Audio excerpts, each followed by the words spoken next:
제3장의 9번째 주제인 공감 연습을 요약하겠습니다. 공감이란 다른 사람의 마음속에 일어나는 것을 정확히 아는 것입니다. 훌륭한 치료자가 되려면 공감 능력을 배양하는 것이 중요합니다.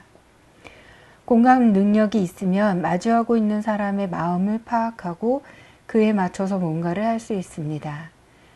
또 공감 능력이 있으면 적절한 타이밍을 잡을 수 있습니다. 그러나 공감은 인내와 노력이 필요한 쉽지 않은 일입니다. 타심통을 얻기 전에는 다른 사람의 마음을 정확히 알 수는 없으며 다만 다른 사람의 마음을 있는 그대로 알려고 노력할 뿐입니다.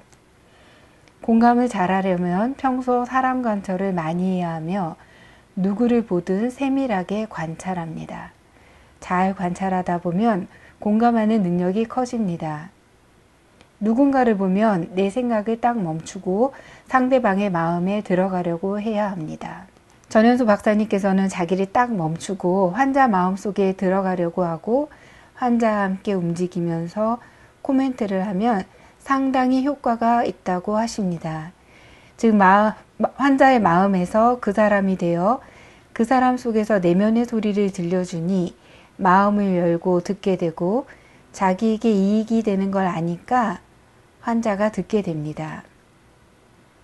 또 내가 상대를 공감했는지 아닌지는 상대가 확인해 주는데요. 상대의 마음은 상대만이 알 수 있기 때문입니다.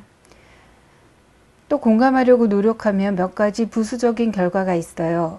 첫째는 남의 마음을 알기가 어렵다는 것을 깨닫게 됩니다.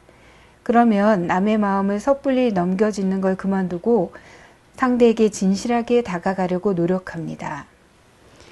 둘째는 상대가 말로 자신의 마음을 이야기해주면 공감하려는 사람에게는 고마운 일입니다. 셋째는 내가 남에게 좋은 사람으로 받아들여진다는 것입니다. 남의 마음을 알려고 남의 말을 잘 듣는다면 상대방은 내 말을 진짜 경청하는구나, 나를 존중하는구나 이렇게 생각하게 됩니다. 이제 첫 번째 질문인데요. 네. 내 생각을 멈추고 상대방 속으로 들어가는 일은 상담자나 심리치료자한테 매우 중요한 일이고 오늘도 이제 치료자들은 그러기 위해서 뭔가를 끊임없이 하는데요. 네. 이 본문에서 불교정신치료 또 전현수 박사님께서 관찰하신 이제 공감 능력을 키우는 방법을 제안하고 계세요, 여기에. 네. 그래서 지난 시간에도 제가 말씀드렸지만 뭐 상대방 마음에 가까이 가는 연습을 한다든지 저뿐만 아니라 다른 사람들도 책을 보면서 연습을 하고 있을 것 같아요. 예. 그래서 조금 더 구체적으로 예를 들면 뭐 가능하다면 뭐 첫 번째는 뭐를 하고 두 번째 뭐를 하고 이런 식으로라든지 연습하는 방법을 좀 구체적으로 안내해 주실 수 있는지. 예. 그러니까 나는 이제 그 심리치료, 정신치료에서 이 우리 사회에 기여한 큰 공로가 공감이 중요하다. 어쩌면 심리치료, 정신치료는 다 공감을 굉장히 중요시 하잖아요. 그래서 그런 공감의 필요성을 알린 게 그 심리치료 또 정신치료의 큰 기여다. 나는 그렇게 생각해요. 이제 상대적으로 좀 우리 불교가 조금 약한 게 공감이 아닌가. 불교는 보면 이거 좋은 거니까 막 이래 이야기하는데 그거보다는 상대가 지금 어떤 마음 속에 있고 어떻게 하면 잘 들어가는지 이제 그거를 좀 하는 공감 이런 걸 좀 배양하면 불교가 더 힘을 얻지 않나. 나는 이제 개인적으로 이래 생각해요. 이제 이 선생님들 있잖아요. 남을 이제 가르친 선생님 또는 과외하는 사람들, 이 사람들은 자기가 가르칠 내용을 잘 알아야 돼요. 일단. 그건 이제 그 다음에 거기서 끝나면 안 돼요. 보통 거기서 끝나고 가서 가르치는 사람이 많은데 안 되고, 그 다음은 자기가 가르친 사람이, 지금 어떤 상태에 있나, 뭘 모르나, 그걸 잘 알아서 현장에서, 요거를 어떻게 하면 알게 할까. 이제 그 노력을 하는 게 굉장히 필요하다 봐요. 그러니까 마찬가지로, 우리도, 사람을 볼 때 공감의 어떤 바탕 없이는, 이게 아무것도 이루어질 수 없고, 반감이 생길 수 있어요. 그러니까 이제 공감 능력도 보면 제로에서 100까지 있어요. 어떤 사람은 마이너스도 있어요. 마이너스는 이거예요. 내 마음이 이렇다면 당신 마음 그게 아니야 이거야. 이래 말하는 사람은 마이너스예요. 마이너스. 이제 100이 신통이에요. 신통. 타심통. 다심통은 그냥 마음속에 있는 걸 그대로 아는 거예요. 그래서 이제 왜 공감이 필요하냐면 우리가 뭔가 작업을 하기 위해서 그걸 잘 알아야 거기서 작업을 할 수 있잖아요. 그러니까 우리가 이 정신치료는 심리학적인 수술이라 그래요. 심리학적인 수술. 심리적으로 뭐 수술하는 거죠. 건강은 손 안 대고 불건강은 좀 어떻게 변화를 주는. 그러려면 일단 외과 의사들이 수술하려면 수술 시야가 잘 드러나야 되잖아요.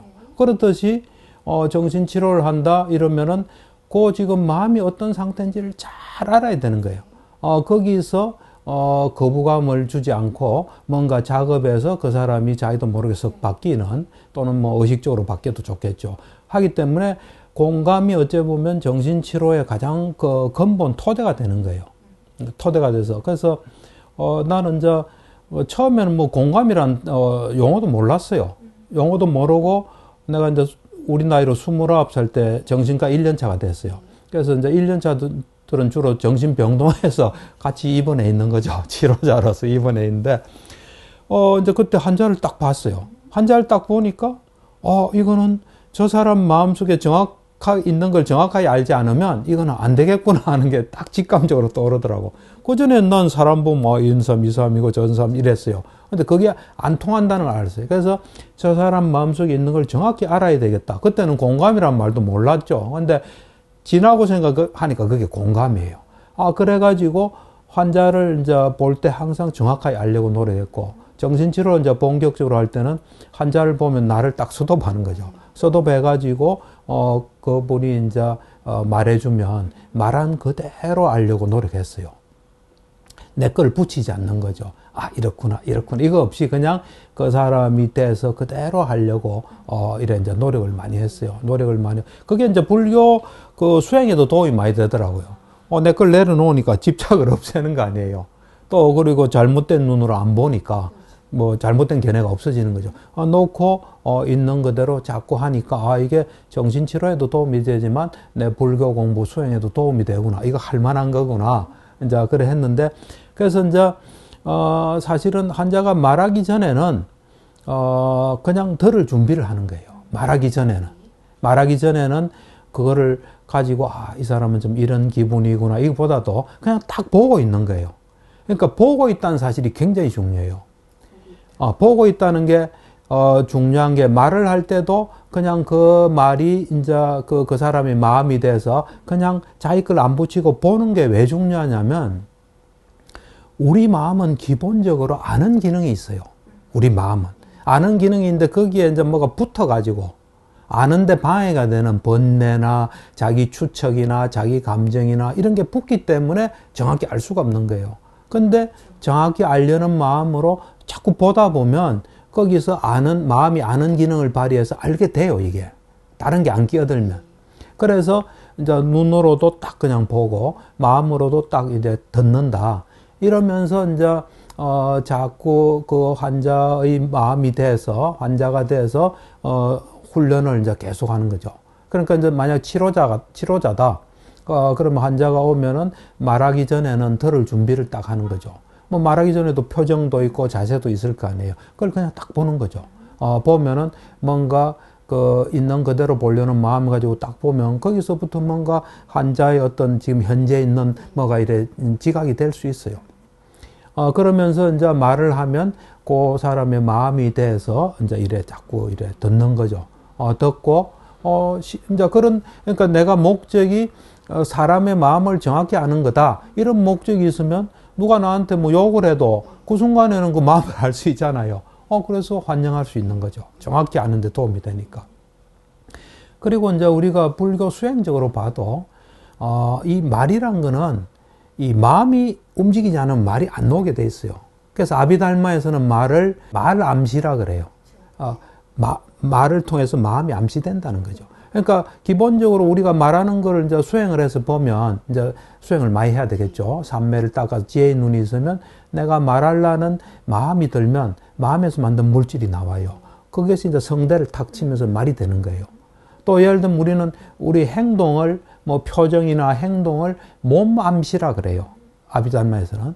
그래서 몸의 어떤 행동, 움직임을 통해서 마음이 암시된다는 거예요. 왜 그러냐면 내가 이 손을 들어야지 하는 마음을 내면 마음에서 만든 물질에서 들리는 거예요. 표정도 마찬가지. 그러니까 우리가 어떤 사람의 말이나 행동이나 표정을 그 표정에 걸리지 말고 그걸 쭉 따라 들어가면 그래도 마음에 가까워져요. 걸린다는 거는 야, 나 무시하나. 와, 기분 좋다. 그 반응이 있는 건 다 걸리는 거예요. 그거 없이 그냥 쭉 이래 그 마음의 그 지점까지 자꾸 가는 그냥 이제 마음으로 생각이라도 어쨌든 그렇게 훈련하는 방법도 하나 있고요. 그러고 이제 평소에 사람 관찰을 잘해야 돼요. 그러니까 진료실에서 사람을 봤을 때 정확하게 파악하려면은 평소에 이제 이 사적으로 만난 사람이나 길거리에 가는 사람이나 지하철에서 보는 사람이나 그 사람의 마음을 정확히 알려고, 물론 그거는 좀 말 안 하니까 알기는 어렵죠. 알기는 어렵지만 근데 이제 정확하게 아는데 가까워질 때 가장 중요한 거는 모른다는 거예요. 모른다. 저 사람 마음속에 뭐가 있는지 모르지만 그래도 내가 지금 눈에 보이는 거를 잘 보면 거기에 어쨌든 가만히 있으면 알 수가 없죠. 그렇지만 그 사람이 뭐 인상을 쓴다든지 약간 움직임이 있다든지 누구랑 전화를 한다든지 이럴 때는 거기에 마음이 있으니까 그거를 이제 보려고 자꾸 노력하고 자기가 만나는 사람. 그러니까 뭐 내가 전에도 했다시피 우리 자신은 관심을 가질 이유가 하나도 없어요. 왜냐면 아니까. 내가 뭘 좋아하고 뭘 싫어 다 알잖아요. 뭘 봐요? 볼 필요도 없어요. 이제는 우리는 바깥에 있는 사람을 봐야 되는 거예요. 바깥에 있는 사람을 정확하게 봐야 되는 거예요. 정확하게 볼 때는 내 생각이나 감정을 스톱하고 있는 그대로 보는 훈련을 자꾸 해야 돼요. 그럼 그걸 계속 하다 보면 좀 가까워져요. 가까워지고, 그러니까 이제 그런 훈련이 되면 사람을 볼 때도 우리는 뭐 선임이다, 또는 뭐 대통령이다, 장관이다, 뭐 내 윗사람이다, 뭐 이래 볼 수 있잖아요. 그래 보면 안 돼요. 그게 아니라 그 사람의 마음을 이래 보는, 그걸 계속 하는 게 중요해요. 왜냐면 그 사람 마음에 따라 움직이니까. 이제 그런 훈련. 그 다음에 이제 예를 들면 어떤 사람이 나한테 잘해줘요. 고맙죠. 그렇지만 그 사람을 정확히 본다는 지장을 주면 안 돼요. 잘해주는 사람. 잘해주는 사람도. 또 누가 나한테 나쁘게 해요. 기분 나쁘죠. 그렇지만 그 사람을 정확히 본다는 지장을 주면 안 돼요. 그러니까 이제 그런 훈련을 뭐 진료실이든 일상생활에서든 또 심지어는 이제 동물을 딱 동물들 볼 때도 딱 자기 집에 뭐 개나 고양이를 키우면 딱 정확하게 보는 이제 훈련을 자꾸 이래 하는 그러니까 그 개들이 대단해요. 나는 이제 가끔 요즘은 옛날하고 없던 현상이 개를 데리고 많이 와요. 상담할 때도. 그러면 상담하는 건 좀 길잖아요. 근데 이제 개를 이제 데리고 와 상담하는데 그 개가 놀랍게도 상담 끝나는 시간을 알아요. 참 이상하더라고. 상담 끝날 때 되면 딱 고개를 들어요. 그런데 그 개의 이제 개를 데리고 오는 분이 이제 있잖아요. 하루는 그분의 아버지가 왔어요. 아버지가 와서 놀라운 이야기를 하더라고. 얘는 다 안 돼. 가족을 다 파악하고 있고, 이 아버지가 냉장고에 가서 뭘 할 때, 냉장고에 목이 말라서 물을 마실 때도 있고, 아이스크림이 먹고 싶을 때 있잖아요. 그걸 다 안 돼요. 물 마실 때는 절대로 안 놓은대요. 이제 그 아이스크림 먹을 때는 딱 놓은대요. 그러니까 뭔가 딱 파악이 돼 있는 거예요. 뭐, 그 데이터가 있을 거예요, 분명히. 생각은 아닐 거예요. 그러니까 생각이 아니라 실제를 보는 거죠. 오랫동안 관찰해 보니까 이럴 때 아이스크림을 먹더라. 이럴 때 물을 먹더라. 이걸 아는 거예요. 그러니까 우리가 이 인간은 생각을 너무 많이 해요. 나는 그런 면에서 마약 중독자처럼 생각 중독자로 보여요. 생각을 스톱하고 보면 이 마음이 아는 기능을 해요. 그래서 그런 훈련을 자꾸 하다 보면 이제 정확히 아는 게 공감이라면 공감 능력이 자꾸 올라가는 거죠. 올라서 나한테 손해보는 건 안 하는 거죠. 파악이 안 되면 안 움직이는 게 좋아요. 이런 거를 이제 같이 모여서 훈련을 하면 좀 도움이 될 것 같아요. 그건 이래 되는 거죠. 이제 훈련하면 이래 되죠. 내 마음 어떤 것 같니? 하면 자기가 파악된 걸 말하면 맞다 하고 판단해 주시죠. 그 공감은 증명하는 사람이 그 상대방이에요. 예, 그 사람이 보고 이렇게 쭉 했을 때, 내 마음이 어떻니? 내가 이래 볼 때 네 마음이 이렇다 하면 거기서 이제 또 평가해주고, 그럼 그런 걸 통해서 이제 정확히 보는 훈련이 되겠죠. 그 정확히 보는 게 이제 사람을 통해서 정확히 보는 게 되면, 그게 이제 사물로도 또 이래 적용이, 사물을 볼 때, 사회 현상을 볼 때, 그것도 다 적용될 수 있어요. 정확히 보는 거. 이게 되게 중요해요. 그러니까, 요 현대사회의, 우리가 옛날엔 그를 모르면 문맹이라 그랬잖아요. 요즘 현대사회의 문명은 공감을 못 하는 거다. 뭐 그런 말도 있더라고요. 특히 이제 다른 나라 사람들하고 많이 같이 있으니까, 이게 문화가 다르거든요. 그럴 때 이제 정확히 보고, 저 사람들은 저렇게 살구나. 저런 마음이구나. 저런 행동을 하구나. 그거 모르면 이제 어려움이 생겨요. 공감의 가장 장애는 자기예요, 자기. 오랜 습성상 생각하고, 인간은 바빠요. 바쁘기 때문에 그냥 개념으로 처리하고, 그냥 생각으로 처리하고 살아가야 되기 때문에 이제 공감 이게 좀 약할 수 있어요. 그러니까 나는 이런 비유를 해요. 우리가 술 먹고, 그냥 길거리 걸어갈 때는 별 지장 없잖아요. 고속도로 운전해봐요. 술 먹으면 큰 문제잖아요. 정확히 안 봐도 대충 통하는 게 사회예요. 그렇지만 정말 중요한 일에는 공감이 안 되면 문제가 생겨요. 그러니까 평소에 항상 공감하면 우리한테 훨씬 나아져요. 그래서 나는 참 치료자가 참 좋은 점 하나가, 그럼 공감을 안 하면 치료가 성립이 안 되잖아요. 그러니까 공감하는 훈련이 자기도 모르게 배양되는 데서 생활하는데 도움이 된다, 그렇게 생각해요. 이렇게 이제 공감이 중요한데, 공감을 이렇게 노력하다 보면 공감 자체도 소득이지만 그걸로 인한 이제 어떤 부수적인 결과들이 있다 그랬는데, 그 중에서 다른 사람의 마음은 내가 들어가기 어려운 그런 세계다, 이걸 아는 거.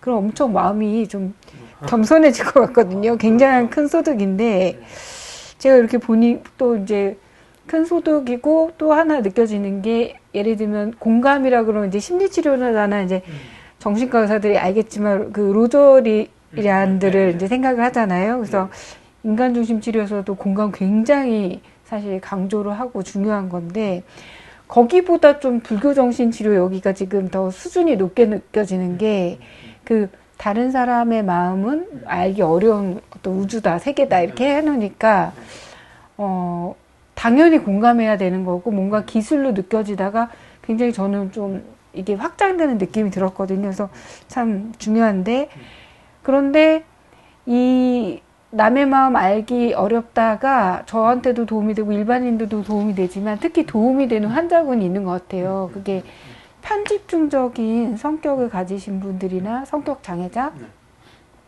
심하면 좀 이제 뭐 망상까지도 갈 수 있을 것 같은데, 이분들 같은 경우에는 다 남의 마음을 깔때기로 딱 보잖아요. 즉, 저 사람은 위험하다. 나 해칠 수 있다. 그리고 내가 그 사실을 확고하게 알고 있잖아요. 그랬을 때 이분들한테 요 원리가 좀 가면은 참 도움이 될 것 같거든요. 예, 그런데 사실 어려울 것 같긴 한데, 그래서 어떻게 하면 그분들한테 다른 사람의 마음을 그렇게 깔때기로 하나로 보는 게 문제가 있고, 그 다음에 이제 다른 사람 알기 어렵다 할 때 좀 자기도 편안해지고 다른 사람들도 편안해질 수 있나, 요거 좀 방법이 있을까, 이런 질문이 있고요. 또 하나는 사실 앞에 좀 말씀하셨어요. 근데 뭐냐면 공감을 방해하는 거는 치료자의 생각이잖아요. 근데 우리가 이제 그 생각에서 또 벗어나서 좀 확장해서는 어떤 역전이라는 개념도 있는데, 역전이가 굉장히 방해하는 요소인 것 같거든요. 그랬을 때 이 역전이를 좀 해결할 수 있는 방법이 또 추가하실 게 있으면은 알려주시면 좋겠습니다. 먼저 이제 편집적 뭐 성향이거나 편집적 성격이거나 이런 사람하고 같이 있으면 굉장히 피곤해요. 그 사람들은 뭔가 사람이 뭐 이래 말을 하면 그 밑에 의도를 잘 살피는 사람이에요.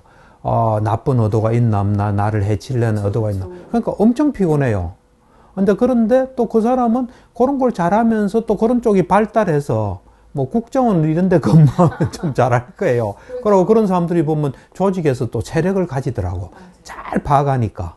상대의 약점, 강점 요래가지고. 근데 이제 그 사람들은 자기가 되게 피곤해요, 사실은. 왜냐하면 할 필요 없는 데다가 에너지를 쓰기 때문에. 그리고 옆에 사람이 보면 되게 또 피곤해, 옆에 사람. 그러니까 편집적인 경향이 있는 사람들은 자기도 피곤하고 옆에도 피곤해요. 그러니까, 근데 이제 성격이라는 게 보면 그 사람의 어떤 전체적인 어떤 살아가는 방식 아니에요. 보는 시각, 감정, 뭐 이런 기 때문에 그거 쉽게 고치기가 힘들어요. 그러고 그런 점에서 발달되죠.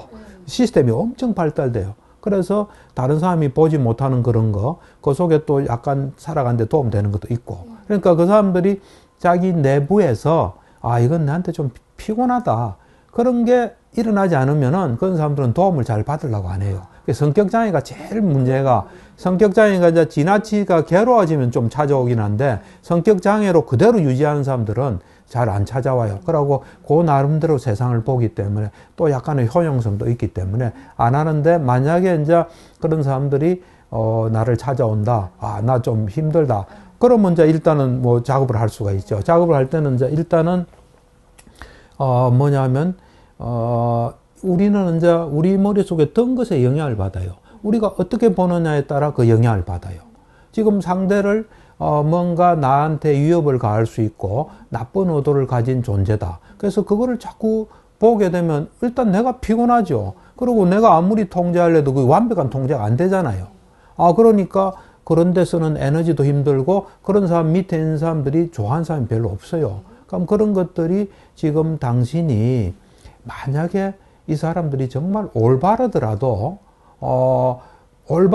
이거를 어떻게 좀 할 수 있는 다른 방법을 찾아야 되는데, 이게 사실이 아니면 당신은 사실이 아닌 것에 엄청난 에너지를 쓰고 있고, 또 당신 이 주위에 있는 사람한테 좋은 인상을 주지 않는다. 그래서 당신이 좀 정확하게 봐야 된다.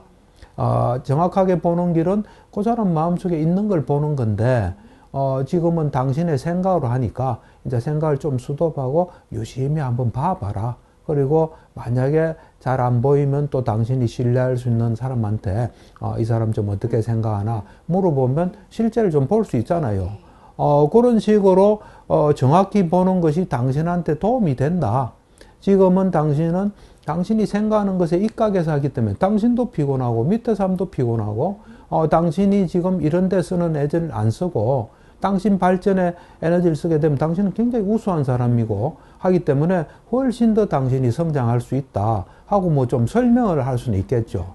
그러니까 정확히 보는 훈련을 하고 내 생각이나 내 느낌하고 실제는 다르다. 그래서 다른 거를 정확하게 보도록 하는데 이제 뭐 내 경험을 또 막 이야기를 해야 되겠죠. 내가 언제부터 그래 보니까 훨씬 낫더라. 그리고 당신이 뭔가 이 사람들은 두려워하는 게 있는 거예요, 사실은. 남들은 볼 때 그 사람이 굉장히 센 것 같아도 내가 볼 때는 두렵기 때문인데 당신이 두려운 거를 이 사람이 할까 지금 두려운 거예요. 근데 정확하게 보면 이 사람이 자기가 두려운 걸 하면 이 사람한테 해가 되면 그걸 절대로 안 해요. 안 해요. 그러니까 이 사람이 두려워하는 사람을 제어하는 또 시스템이 있어요.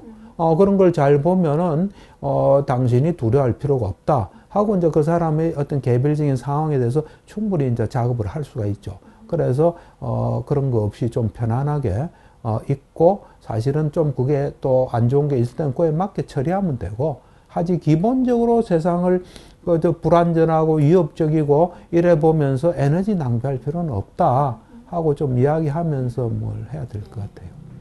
그래서 뭐 이제 저희가 전문 용어로 그 성격 장애는 왜 자기한테 자아 동조적이어서 그렇죠. 문제가 없어서 이제 고칠 그렇죠. 생각이 없으니까 그렇죠. 오기가 어려운데 네. 왔을 때 이제 이렇게 하실 수 있다 그런데 이제 제가 들으면서 이제 들어오는 이야기가 저 사람들이 맞다고 그러니까 그 생각이 맞다고 해도 다른 방법을 그렇죠. 쓸 수도 맞더라도 있다. 다르게 써야 되는 거죠. 다르게 써야 다르게 된다. 써야 되죠. 그다음에 뭐 틀렸다고 해도 그게 이제 나한테 그냥 해로 되지 않고 다 장치가 있다라는 그런 그렇죠. 것. 그러고 이제 초점을 저놈이 어떤 의도가 있나 이 편집적인 성격장애인 사람은 의도를 봐요. 뭐 하면 그 밑에 어떤 의도가 있을 거라고 막 하거든요. 근데 이제 당신은 이제 관찰의 초점을 좀 바꿔야 된다. 바꾸어서 실제로 이 사람이 어떤 마음으로 출근하고 하루 종일 무슨 거라고 나를 어떻게 보나 해서 요거를 아는데 초점을 두지 저놈이 어떤 의도인가 뭐 이런 거에서 초점을 좀 바꿔야 된다 하고 그래 해보면 또 자기한테 도움이 되거든요. 그럼 바꿀 수 있죠. 그래서 이제 조건이 많이 필요하지만 그런 성향의 분들도 어쨌든 이런 이야기들을 한번 들으면 듣기 전이랑은 똑같이 하는 것 같지만 좀 다르긴 한 것 같거든요. 그렇죠. 좀 긴장을 늦춘다든지, 그렇죠. 예, 그죠? 그래서 도움이 될 것 같습니다. 예. 그 역전이에 대한 거. 이제 역전이는 이제 정신분석에서 나온 이야기예요. 전이, 역전이. 이제 전이란 거는 과거께 일을 옮겨왔다. 또 역전이도, 이제 전이는 그 환자가 가지는 거예요. 환자가 치료자에 대해서 옛날에 부모라든지 중요한 사람들이 가진 감정을 여기다가 옮겼다. 그래서 이제 그거를 치료를 하는 거예요. 치료를 해서 이게 이제 바뀌도록 하는 거고. 역전이란 거는 반대로 치료자한테 과거에 중요했던 것이 환자한테 옮겼다. 이제 이래 보는데, 그거는 이제 뭐 유용한 의미는 있어요. 유용한 의미는 있지만 그게 사실이냐 아니면 별개예요. 그래서 그 메달드 보스라고 있어요. 현존재 철학자. 하이데거라는 그 사람하고 오랫동안 그 세미나를 했어요. 하고 난 뒤에 이 사람이 현존재 분석이라는 걸 만들었어요. 그래서 이제 이 사람이 쓴 책을 보면 자기가 볼 때는 이 사람 메달드 보스는 프로이드한테 분석받은 사람이에요. 자기가 딱 보니까 옮겨진 건 없다. 전이는 없다는 거죠. 그냥 그 순간에 치료자와의 관계일 뿐이다 이야기예요. 역전이도 옮긴 건 없다. 지금 치료자가 이 사람에 대해서 느끼는 거다. 하면서 이제 프로이드의 그 전이 역전이 옮기진 거에 대해서는 반박을 해요. 나도 뭐 근본적으로 그런 생각이에요. 우리가 있을 때 거기서 뭔가 가지는 뭐예요? 물론 거기에는 뭐 부모도 있을 수 있고 살아온 과거가 영향을 줄 수는 있어요. 과거의 영향도 있을 수 있고 지금 느끼는 것도 영향을 수 있고 그런 거지 과거가 꼭 이래 부모와의 어떤 중요한 게 썩 옮겨져서 있다는 그건 동의하기는 어려워요. 그러니까 어째 보면 역전이라는 게 그 치료자 측에서 환자를 정확하게 봐야 돼요.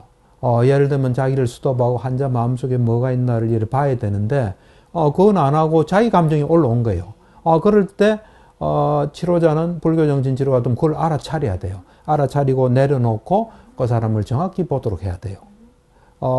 그러니까 이제 자기를 잘 관찰하는 사람은 지금 초점이 환자한테 가 있고 환자의 마음을 잘 알고 거기서 뭔가 작업을 해야 되는 거기에 방해되는 자기 감정이 올라온 거를 그걸 이제 정신분석에서 역전이라는데 그걸 알아차리고 스톱하고 환자로 돌아가야 돼요. 예. 그렇게 뭐 보면 제일 좋아요. 이제 세 번째 질문인데요. 공감이 이제 이슈가 됐을 때 많은 것들이 이슈가 되는 것 같아요. 부모 자식 관계, 교사와 제자 관계에서 공감 어느나 다 중요한데 좀 이제 젠더 간의 공감 이슈가 좀 있는 것 같아요. 그래서 이제 여성분들 같은 경우에는 남자들이랑 도저히 얘기가 안 된다. 좀 내 마음을 알아줬으면 좋겠다 할 때 이렇게 들어보면 분명히 이제 지식도 많고 경험도 많으니까 현실적인 어떤 도움을 주는데 어떤 정서적인 공감이나 내 마음을 몰라준다 이런 얘기 하는데 이 정말 그 불교정신철에서 이 젠더 간의 공감 차이에 대해서 또 어떻게 보고 특히 이제 남자들 공감 못한다 그러는데 혹시 방법이 있는지 궁금합니다. 그러니까 이제 내가 볼 때는 그 공감도 필요성에 의해서 발달될 수가 있어요. 공감이 별 필요 없는 사람들은 그 필요성을 못 느끼죠. 공감 없이도 잘 살아갈 수 있다. 예를 들면 노동을 하는 사람이다. 땅을 파는 게 하루 주업이다. 그럼 땅을 잘 파면 되잖아요. 그렇잖아요. 그리고 거기다가 뭐 미혼이다 하면 그냥 땅만 잘 파고 쉬고 또 자고 이러면 되잖아요. 이제 그런데 이래 직업에 따라서는 예를 들어서 이제 대부분 여자들이 공감 능력이 좀 많아요. 왜 많냐면은 이 진화적으로도 볼 때, 역사적으로 볼 때 이 남자는 어쨌든 아침에 눈 뜨면 사냥하러 갔잖아요. 사냥한 데는 다른 야생동물의 움직임을 잘 봐서 그거에 맞게 하면 되잖아요. 그리고 집에 와서는 좀 쉬면 돼요. 그러니까 그 공감의 필요성이 별로 없잖아요. 근데 그에 비해서 여자들은 보면 아이도 키워야 되고 다른 사람하고 협업도 해야 되고 그런 가운데 상대의 마음을 잘 읽지 않으면 이게 껄끄럽잖아요. 그러니까 일찍부터 이제 그게 좀 필요성에 따라 생긴 것 같아요. 현대도 마찬가지예요. 내가 볼 때는 직업에 따라 보험회사 직원이나 또 영업직은 공감 능력이 상당히 발달되어 있을 거예요. 왜냐하면 지금 자기가 상대하는 사람의 마음을 잘 읽어야 되거든요. 뭐, 저희 말했는데 거부감을 준다든지 하고 지금 마음이 어떤 상태인지 잘 읽고 그에 따라 하는 거 아니에요. 그런 사람들은 이제 공감 능력이 발달될 거예요. 그리고, 또 우리 같은 이제 이 치료자들은 또 뭐 공감 안 하면 이 치료가 안 되니까, 뭐 남자건 여자건 그래 되잖아요. 또 여자도 공감 능력이 좀 없는 사람도 있더라고. 예, 있어요. 예, 자기 성격이 강한 사람들이 있어요. 그러니까 이제, 근데 남자가 이 공감 능력이 떨어질 확률이 훨씬 높아요. 그러니까 이제 결혼한 여자는 내가 볼 때는, 아이들을 키우는 과정에서 공감 능력이 많이 생긴다고 나는 봐요. 그 잘 살펴보고 그에 맞게 해야 되니까 민감하게 보고 있는 거죠.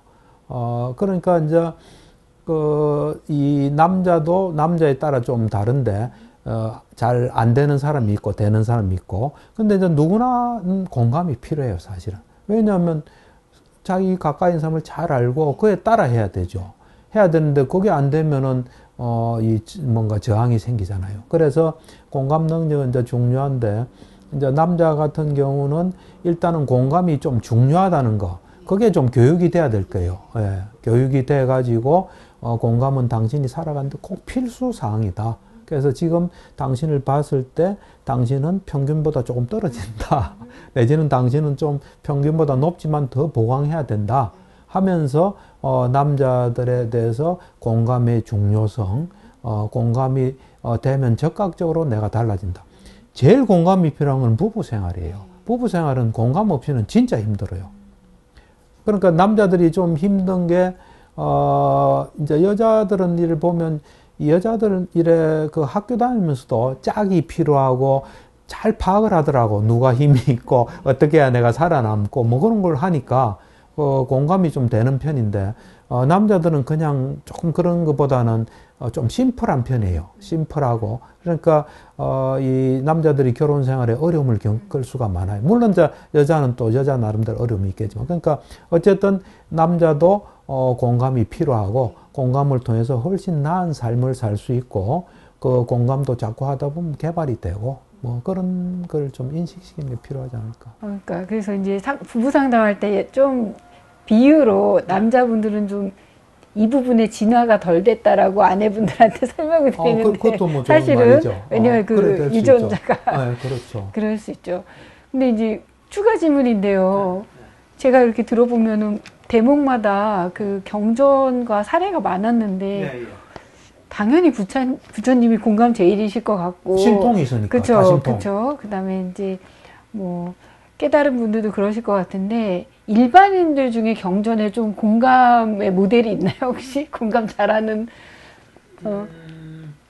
그런 분이 있었을까요? 우리가 보고, 요 공감 요리하는 거구나라고 볼만한 어떤 경전의 그런. 그러니까 이제 우리가 어째 보면 이제 전에 뭐 암발라티카에서 라울라를 교계한 경, 그게 공감의 바탕을 두고 있어요. 내가 지금보다 하는 말이나 행동이나 이것이 나에게 좋고 남에게 좋은지, 그거는 남의 입장이 돼서 봤지, 내가 볼 때 저 사람한테 좋다는 건 아닐 거예요, 분명히. 부처님 말씀하실 때는. 그러니까 어째 보면, 이 불교란 거는, 이 살아가면서 나도 좋고 남도 좋고, 또 죽고 난 뒤는 윤회가 있으니까 이 생도 좋고 다음 생도 좋은 게 불교의 가장 핵심 메시지라고 난 봐요. 그래서 초기 불교적인 가르침을 잘 따르면은 나도 좋고 남도 좋고 할 때는 남에 대한 파악이 굳건하지 않나, 공감이 바탕이 돼 있다, 기본적으로 그게 흐른다고 보면 될 거예요. 예. 예. 그러니까 이 공감이 안 되면 자꾸 뭔가 부딪혀요. 근데 스님들이 제가 신자하고 안 부딪혀요, 잘.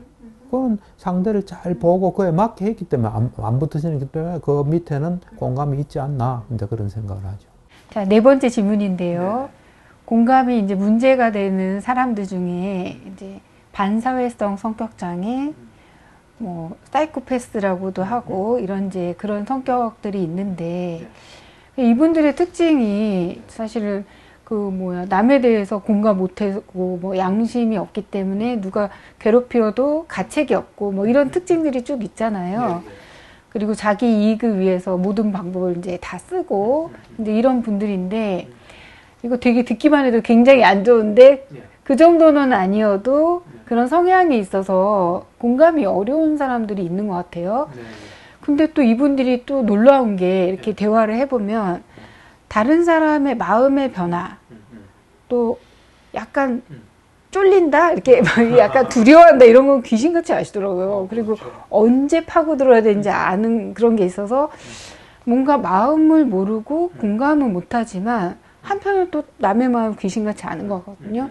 그래서 이런 분들이 이렇게 보이는 특성과 그 다음에 이런 분들 혹시 공감을 할 수 있게 치료가 가능한지 불교정신치료에서 이제 이런 걸 좀 설명을 듣고 싶습니다. 그렇죠. 아주 중요한 질문 같아요. 그러니까 이 질문을 내가 들으면서 나는 이제 공감을 남의 마음을 정확히 알려고 노력하는 거다 했는데 뭔가 좀 추가가 있어야 될 것 같아요. 왜냐면은 아까 말한 반사회적 성격장애, 안티소셜, 퍼스널리티 디소더 또는 사이코패스 이 사람들이 보면은 남을 잘 파악하는 사람도 많아요. 파악하고 이용하는 거죠. 그리고 상대가 아까 말씀하신 고통에 있는 거에 대해서는 별로 신경 안 써요.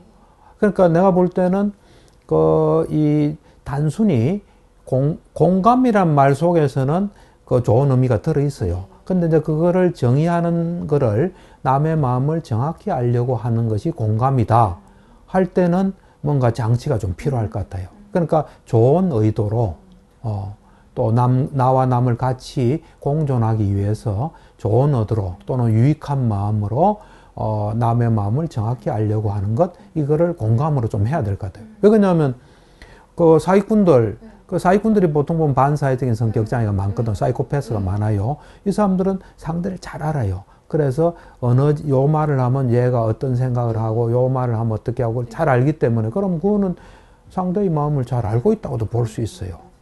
그러면 그 사람을 공감을 한다. 이런 우리 기존에 좀 서로 간에 약속된 공감이랑은 좋은 뜻이잖아요. 그걸 쓰기는 곤란할 것 같아요. 그러니까 앞에 좋은 의도로 또 서로 공존하기 위해서 또는 유익한 마음으로 상대방의 마음을 정확히 알려고 노력하는 거. 그걸 공감으로 한다면, 그러니까 이제 완전한 100%의 공감은 신통이에요. 다심통이에요. 근데 이제 다심통은 그거 정확히 아는데 거기에 안전장치가 들어있어요. 유익한 마음이 아니면 유익한 마음이 없어지는 순간에 다심통은 없어져요. 그러니까 유익한 마음, 탐진치가 없는 좋은 마음일 때만 다심통이 유지되니까 여기 이제 그 별 하자가 없는데, 그러니까 이 공감을 이제 말로 설명할 때는 좀 그런 게 붙어야 될 것 같아요. 우리가 예를 들면 이제 그 현재 집중을 사띠로 한다. 뭐 마음 챙김을 한다면 현재 집중도 보면은 이 살인자가 살인을 잘하기 위해서 딱 집중해서 할 수도 있잖아요. 그럼 그거를 사띠다. 불교에서 사띠라는 것은 유익한 마음이거든요. 그래서 좋은 의도를 가지고 또는 유익한 마음에서 현재 집중하는 걸 사띠라 해야지, 저격수가 잘 죽이기 위해서 딱 하는 걸 현재 집중이라 한다면 그건 곤란하잖아요. 그래서 공감이란 말을 쓸 때는 관계없는데 그렇지 않은 이 말에는 그런 게 좀 들어가야 될 것 같아요. 들어가가지고 이제 정확히 알고 서로 도와주고 공존하기 위한 목적이 다. 이러면은 반사회적인 성격 장애는 공감이 없는 거죠. 없고 뭔가 파악은 잘 되는데 그거를 자기만의 이익을 위해서 이용하거나, 그리고 상대는 마음이 아파도 아랑곳 안 하는 거죠. 그러니까 그런 사람은 그런 나름대로 또 막 발달이 돼 있기 때문에 그러고 이 반사회적 성격 장애는 보면 자기 행동 때문에 남으로부터 또 좋은 평을 못 받아요. 그러니까 거기에 대해서 또 그 적개심이 많은 경우가 많아요. 왜 그러냐면 예를 들어서 반사회적 성격 장애 있는 가정들이 보면 좀 안 좋은 가정이 많아요. 폭력적인 가정이다. 그러면 자연히 부모에 대해서 반감이 있을 거 아니에요. 그리고 학교를 갔어요. 학교 갔는데 학교에서 거기서 좀 이상하니까 자기도 좀 무리 들 수도 있잖아요. 그래서 학교에서 이상하니까 선생님도 또 안 좋게 보잖아요. 그러니까 사회에 대해서 반감이 많을 수 있어요. 그런 속으로 삐뚤어진 눈으로 이제 보면서 그 속에서 자기가 살아남으려 하니까 그거는 뭐 살아남기가 힘들죠. 그래서 교도소 가면 많아요. 한 85%인가가 안티소셜 퍼스널리티 디소더라 봐요. 그러니까 이제 그것이 결국은 일시적으로는 자기한테 좀 이로울지 몰라도 장기적으로 볼 땐 자기도 해치고 남도 해치는 거예요. 사기쳐가지고 뭐 잘 산 사람 못 봤어요. 사기치면 뭐 일시적으로 좀 돈은 생기고 또 그 돈을 그 자기 거로 만들기 위해서 어디 숨겨주고 형은 살겠죠. 그렇지만 그게 제대로 사는 삶이 아니잖아요. 그래서 이제 그런 데서 정말 뭐 자각이 일어난다면 이제 당신은 파악하는 능력은 참 좋다. 근데 그 파악하는 능력을 당신을 위해서 위한 대로 돌려야 된다 하면서 좀 이래 돌리면 참 좋을 것 같아요. 근데 이제 그럼 그게 치료가 될까요? 왜냐면 이제 사실은 반사회성 성격에 대해서 이제 치료자들이 치료가 어렵다. 왜냐면 관계 형성이 안 되니까 치료자랑. 그래서 하여간 교정의 대상으로 이제 많이 보는 것 같은데 어떻게 불교 정신치료는 가능할까요? 그러니까 아까 지금 이야기했다시피 그 이런 진료실에는 거의 안 찾아오죠. 안 찾아오고 근데 텀이 있어야 들어갈 수가 있죠. 그 대표적인 예가 장발장이에요. 장발장이 사회 반감 가지고 있다가 그 신부님한테 뭐 거기서 좀 바뀌잖아요. 예. 그걸 우리는 이제 교정적 정서 경험이라 그래요. 그런 것이 뭐 치료실에서든 밖에서든 뭐 일어나야 되는데 그게 쉽게 일어나지는 않죠. 어쨌든 분명한 거는 자기한테 손해되는 걸 하고 남한테도 해를 끼치고 우리 사회는 점점 안 좋아지고 있다는 거예요. 예. 그걸 이제 뭐 준비하고 있는 상태에서 그런 사람이 오면 되게 조심하면서 신뢰 구축에 노력을 기울여야 될 거예요.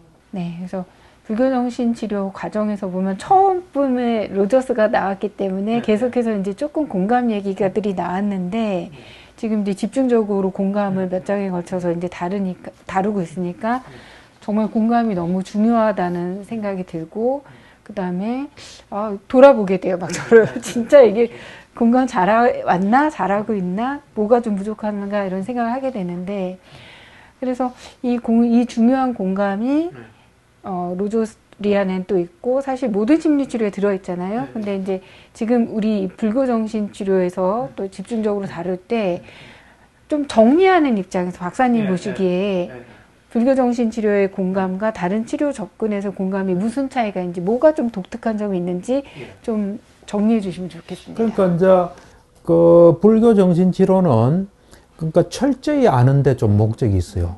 철저히 내가 이 사람을 알아야 되겠다. 그래야지 괴로움을 없앨 수 있잖아요. 그러니까 철저한 점이 다른 치료하고는 좀 다른 것 같아요. 근데 로저스 책을 읽어보면 로저스는 정말 철저히 알려고 했던 사람 같아요. 글을 읽어보면 정확하게 알려고 했던 그런데 이제 로저스는 약간 감정에 좀 중점이 가 있어요. 감정을 정확히 알려고 감정을 공감하려고 했는데 이제 불교 정신치료는 감정을 그렇게 비중을 두지 않아요. 왜 감정에 비중을 안 두냐면 감정이란 거는 결과로 봐요. 무슨 결과로 보냐면 어떻게 보느냐. 우리는 눈, 귀, 코, 혀, 정신을 가지고 대상을 보잖아요. 그때 어떻게 보느냐에 따라서 감정이 생기는 거지. 감정이 마치 중요한 것처럼 따로 있지는 않아요. 그래서 이 불교 정신치료에서 공감은 감정의 그 로저스나 다른 데서 말하는 감정에 그렇게 비중이 없어요. 없고 어떻게 하면 바로 보나 감정을 결과로 보니까 보는 걸 바꾸는데 굉장히 노력을 치중을 해요. 그리고 이제 우리가 공감할 때 조심해야 될 게 이제 두 가지예요. 하나는 이제 심퍼시라 해서 동정이란 게 있어요. 그걸 좀 구별해야 돼요. 그 다음에 요 엠퍼시하고 아이덴티피케이션을 좀 구분해야 돼요. 뭐냐면 이제 일단 심퍼시는 뭐냐면은 공감은 좋은 의도를 가지고 상대방을 마음에 있는 걸 정확히 알려고 노력해요. 감정을 포함해서. 그에 비해서 심퍼시는 자기가 그냥 일방적으로 하는 거예요. 참 안 됐다. 얼마나 힘들겠나. 맞을 수도 있고 안 맞을 수도 있어요. 그건 조심해야 돼요. 그건 치료자는 심퍼시적인 걸 하면 절대로 안 돼. 엠퍼시를 해야 돼요. 엠퍼시 할 때는 항상 모른다가 중요하고 그 다음에 최종적으로 아는 것은 내담자 환자다. 그 다음에 이제 아이덴티피케이션을 조심해야 돼요. 칼 로저스도 그래 썼더라고요. 우리가 이 사람의 마음에서 실제로 이런 게 일어나는 거 아는 거하고 그 사람이 돼가지고 느끼는 건 다른 거예요. 그럼 이제 그때부터 자기가 이제 환자가 되는 거예요. 아파지는 거예요. 힘들어져요. 보면 내가 일상생활 하는 사람도 보면 나무 이야기 들으면 힘들다는 사람이 있어요. 그 아이덴티피케이션 동일시가 일어나요. 그 순간에 그 사람이 돼서 그 사람처럼 느끼는 거예요. 그거하고 공감은 좀 달라요. 아는 거예요. 그래서 저 칼로전 as if라는 말을 써요. 그 사람인 것처럼 이제 하는. 거기는 그 사람은 아닌 거죠. 그 사람이 되면 영향을 받으니까 힘들어요. 그래서 이 공감이라는 거는 뭘 정확하게 아는 거예요. 아는 거고 이제 그 점은 그에 비해서 이제 칼로저서는 내가 책을 읽어보니까 정확히 알려고 노력해요. 자기 걸 수도하고. 근데 이제 다른 또 일반적인 공감을 중요시하는 데는 칼로저서만큼 그래 하는지는 모르겠어요. 모르겠는데 어쨌든 다른 데도 감정이나 이런 데 좀 초점이 가 있는 그런 점에서 좀 차이가 있고 불교에서는 타심통이 완벽한 공감이에요. 공감을 근데 해보면은 이제 그런 차이가 있잖아요. 말씀하신 것처럼 정서적인 거를 공감을 하다 보면 잘못하면 이제 동의시도 되고 뭐 저기 동정도 되고 막 그렇게 가기도 하고 그다음에 이제 그렇게 안 되더라도 감정 초점보다는 이제 어떻게 보냐로 만약에 이제 볼 수도 있어요. 그래서 주의하면서 보는데 근데 요래 해보면은 내담자들은 감정을 알아줬을 때 제일 이게 좋아하거든요. 그리고 효과가 있고 근데 그렇게 이제 감정보다는 이렇게 초점을 이렇게 그러니까 어떻게 보느냐에 두는 그 이유가 있을까요? 혹시? 당연하죠. 왜냐면 우리가 근본적인 데 초점을 둬야 돼요. 내담자가 우리를 찾아올 때는 내담자가 생각하는 거하고 달리 세상을 살아가는데 세상하고 맞지 않았기 때문에 그런 문제가 생긴 거예요. 그래서 우리는 어떻게 하면 그거를 바로 보고 이제 어렵지 않게 살아가나 이 초점을 둬야 되는데 처음에 이제 환자들은 이런 걸 많이 가지고 있어요. 치료자는 위로해 준다. 또 뭐 이런 내 감정을 알아준다 하는 그것도 물론 중요하죠. 그렇지만은 우리가 제한된 시간에 그 사람한테 진정한 도움되는 거를 한다면 해야 되거든요. 그럴 때 이제 그런 말을 좀 할 수 있어요. 예를 들면 내한테는 왜 위로 안 해주세요? 이런 말 해요. 그래서 내가 위로해서 당신한테 도움이 되면 나도 위로를 하지만 지금 우리가 정확히 보면 이래서 이렇기 때문에 이 바로 보고 이 세상은 자칫하면 괴로운 곳이다. 그럼 어떻게 우리가 괴롭지 않게 살 수 있나? 그거를 내가 당신을 도와줄 수 있다 하면서 이제 그런 데서 흔들리지 말고 이제 이래 정말 도우는 길로. 그러고 이걸 명심해야 돼요. 이 보통 사람을 환자한테 도움되는 말을 하기가 힘들어요. 예. 우리만이 어찌 보면 이 권한을 부여받은 거예요. 그걸 잘 활용해야 돼요. 그러고 올바른 길로 인도하면서 이 환자가 느낄 때 저분은 정말 나를 진정으로 생각하는 사람이구나. 그러고 지혜가 있구나. 이래서 이제 정말로 회복되는 길로 갈 수 있도록 이래 해야 돼요. 네, 공감에 대해서 그 어느 때보다도 원리나 하우투까지 잘 배운 것 같습니다. 감사합니다. 감사합니다. 네.